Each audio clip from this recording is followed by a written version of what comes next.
Venice supreme court का बड़ा फैसला, बाल अश्लीलता पर सख्ती। नमस्ते दोस्तों, आज हम बाल अश्लीलता जैसे गंभीर अपराध के खिलाफ सुप्रीम कोर्ट के एक अहम फैसले के बारे में बात करेंगे। Just rights for children alliance बनाम एस हरीश केस में कोर्ट ने बड़ा फैसला दिया है। पीओसीएसओ एक्ट 2012 और आईटी एक्ट 2000 के तहत बाल अश्लीलता से जुड़े कानूनों को लेकर यह फैसला आया है। तो चलिए जानते हैं इस केस के बारे में। 2020 में चेन्नई में एफआईआर हुई थी।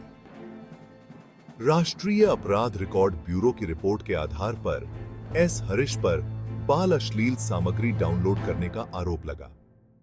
आईटी एक्ट की धारा 67B और पीओसीएसओ एक्ट की धारा 15(1) के तहत ये आरोप थे।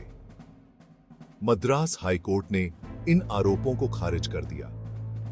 कोर्ट ने कहा कि सिर्फ बाल अश्लीलता सामग्री रखना या डाउनलोड करना अपराध नहीं है, जब तक कि उसे फैलाने का सबूत ना हो। लेकिन सुप्रीम कोर्ट ने इस मुद्दे पर गंभीरता से विचार किया। कोर्ट ने पीओसीएसओ और आईटी एक्ट के नियमों को ध्यान से समझा और कुछ जरूरी बातें बताईं। सबसे पहले, इन कानूनों का मकसद क्या है? पीओसीएसओ एक्ट बच्चों को यौन शोषण से बचाने के लिए बनाया गया है। इस एक्ट के तहत बच्चे के हित में काम करना बहुत जरूरी है।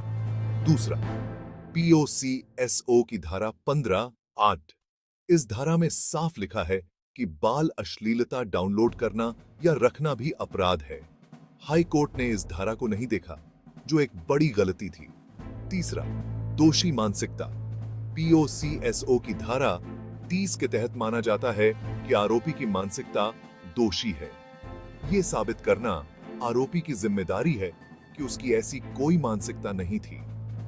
चौथा, रिपोर्ट करना जरूरी।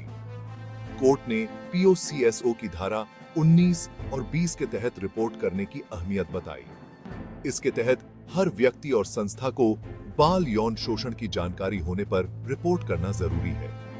सुप्रीम कोर्ट ने हाई कोर्ट के फैसले को बदल दिया और हरीश के खिलाफ आरोप फिर से लगा दिए।